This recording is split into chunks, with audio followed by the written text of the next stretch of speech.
திருச்சிற்றம்பலம் தில்லையம்பலம்.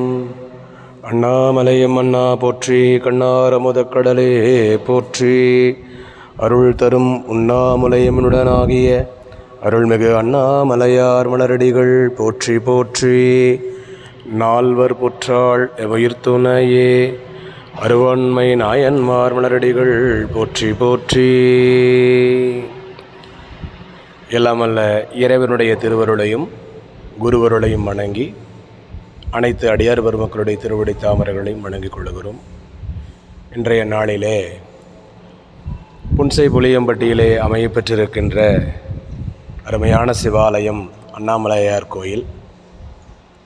சத்தியமங்கலத்திலே இருந்து அன்னூர் செல்லுகின்ற சாலையிலே அமையப்பெற்றிருக்கின்ற ஊர் புன்சை புளியம்பட்டி. இயற்கை எழிலும் இறைவனுடைய அருளும் நிறைந்திருக்கின்ற இப்பகுதியிலே, சாலையினுடைய முதன்மை பகுதியிலே இத்திருக்கோயில் அமையப்பெற்றிருக்கிறது. இத்திருக்கோயிலுக்கான சிறப்பு, தமிழ் முறை வழிபாட்டிலே நாளும் இறைவனை வழிபாடு செய்யக்கூடிய பூசை முறைகள் அமையப்பெற்ற ஆலயமாகும். இந்த திருக்கோயில் திருநெறிய தீந்தமிழ் திருமுறைகள் ஓதி 5 முறை திருக்குடர் நீராட்டு பெருவிழா கண்ட திருக்கோவிலாக இந்த கோவில் விளங்குகிறது. பல குருமகா சன்னிதானங்களும் தமிழ்ச் சான்றோர்கள் பலரும், சைவ சித்தாந்த பேராசிரியர்களும் உதுவா மூர்த்திகளும் சிவனடியார்கள் பலரும் எழுந்தருளி வழிபாடு செய்த புண்ணியமிக்க திருத்தலமாகும். இத்திருத்தலத்தில் 2 தலைமுறைகளாக அன்பர்கள் சிவபூசை முதலான வழிபாடுகளை செய்யக்கூடிய சிவனடியார்களை கொண்டு இத்திருக்கோயில் வழிபாடுகள் நல்ல முறையிலே ஏற்றப்படுகிறது. வழிபாடுகள் பூவும் நீரும் கொண்டு வழிபாடு செய்யக்கூடிய புண்ணிய பூசையுடைய திருக்கோயிலாக இந்த அண்ணாமலையார் திருக்கோயில் விளங்குகிறது.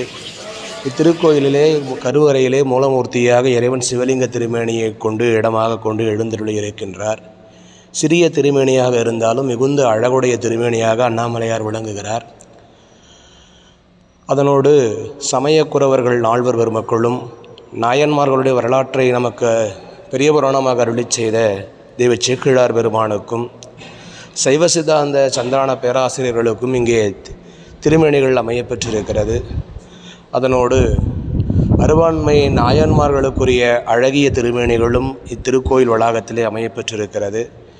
இந்த 63 நாயன்மார்களுடைய திருமேனியிலே, மூலவர்களுடைய திருமேனியிலே சிறப்பான ஒரு வடிவமைப்பு என்னவென்று சொன்னால், நாயன்மார்களுடைய திருவுருவங்கள் அவரவர் என்னென்ன கோலங்களில் இருந்திருப்பார்களோ அந்த கோலங்களுடைய அவர்களுடைய திருமேனிகள் அமையப்பெற்றிருக்கிறது என்பதை பார்க்கிறோம். அதனோடு இந்த ஆலயத்திலே நாயன்மார்களுடைய திருத்தொண்டுக்கு ஏற்ற அடையாளங்களையும் சுமந்தவாறு நாயன்மார்கள் இங்கே காட்சியளிக்கிறார்கள். உதாரணமாக கண்ணப்ப நாயனார் என்றால் வில் ஏந்திய கோலத்தோடும், சிறுதொண்ட நாயனாருடைய கைகளிலே சீரளத்தேவருடைய அந்த குழந்தை பருவத்தினுடைய அடையாளம் போன்று அவரவர் செய்த திருத்தொண்டுக்கு ஏற்ப அந்த திருமேனிகள் அழகாக அமையப்பெற்றிருக்கின்ற ஒரு சிறப்பையும் நாம் பார்க்கிறோம். நாள்தோறும் செந்தமிழ் மந்திரங்கள் ஓதி வழிபாடுகள் நடைபெறுகிறது. அதிலே நாயன்மார்களை கடந்து ராசராச சோழருக்கும் திருவள்ளுவ தேவநாயனார் உள்ளிட்ட அருளாளர்களுக்கும் அங்கே திருமேனி அமையப்பெற்றிருப்பதை நீங்கள் காணலாம். அது மட்டுமன்றி அந்த திருக்கோவிலுடைய ஒரு பகுதியிலே ஒரு புதிய சிறிய சிவலிங்கம் வைக்கப்பட்டிருக்கிறது. அந்த சிவலிங்கத்திற்கு நாம் நம்முடைய கரத்தினாலே ஆலய வழிபாட்டை வலம் வருகின்ற பொழுது நாமே அங்கே இருக்கக்கூடிய தண்ணீர் குழாயிலே தண்ணீரை பிடித்து நாமளே நம்முடைய கரங்களால் பெருமானுக்கு அந்த நீர் வார்க்கக்கூடிய ஒரு வாய்ப்பு. புண்ணியம் செய்தார்க்கு பூவுண்டு நீருண்டு என்பார் நம்முடைய திருமூல தேவநாயனார். அந்த வகையிலே நாமே நம்முடைய கரங்களாலே தண்ணீரை பிடித்து பெருமானுக்கு நீர் அபிஷேகம் செய்யக்கூடிய ஒரு வாய்ப்பையும் இந்த திருக்கோவிலிலே அமைத்து வைத்திருக்கிறார்கள். அந்த வழிபாட்டை செய்கின்ற பொழுது சாதாரண வழிபாட்டுக்கு வரக்கூடிய மக்களுக்கு கூட ஒரு மனதிலே ஒரு தன்னிறைவு ஏற்படக்கூடிய ஒரு வாய்ப்பை இறைவன் அங்கே வழங்கியிருக்கிறார் என்பதை பார்க்கிறோம். அது மட்டுமல்லாமல் கோயில் வெளியிலே இருந்து நம்ம கோயிலை பார்க்கின்ற பொழுது சுதைகளால் செய்யப்பட்ட பல சிற்பங்கள் நம்முடைய கண்ணை கவருவதாக அமையப்பெற்றிருக்கிறது.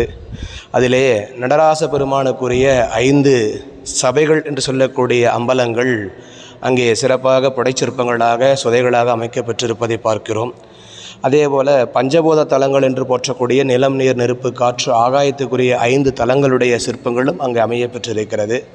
அது மட்டுமல்லாமல் எங்கும் காணாத வகையிலே ஒரு பெரிய சிறப்பு என்னவென்று சொன்னால், அந்த திருக்கோவிலிலே நம்முடைய திருமுறைகளுக்கும் சாத்திரங்களுக்கும் திருமுறை கோயிலாக அமையப்பெற்ற ஒரு சுதை காட்சியை வெளியிலே வைத்திருக்கிறார்கள்.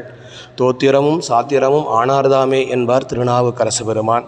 அந்த வகையிலே அங்கே இருக்கக்கூடிய தொண்டர்கள் திருமுறை வழிபாட்டில் மிகுந்த ஊக்கமுடையவர்களாகவும் சாத்திர பயிற்சி சாத்திரத்திலே மிகுந்த தொய்வுடையவர்களாகவும் இருக்கின்ற காரணத்தினால் திருக்கோயில் வளாகத்திலேயே திருமுறைகளுக்கும் சாஸ்திரங்களுக்கும் அந்த காட்சி அமைப்பிலே அங்கே சுதைகளாக வைக்கப்பட்டிருக்கின்ற ஒரு நிலையை நீங்கள் அண்ணாமலையார் கோயிலிலே சென்றால் கண்டு வழிபாடு செய்யலாம்.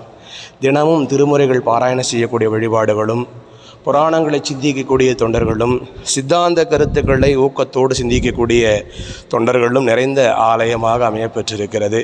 இங்கு நடைபெறக்கூடிய வழிபாடுகள் அனைத்தும் தமிழ் முறையிலேயே நடைபெறுகின்ற ஒரு சிறப்பும் உடையதாக அமையப்பெற்றிருக்கிறது என்பதை பார்க்கிறோம்.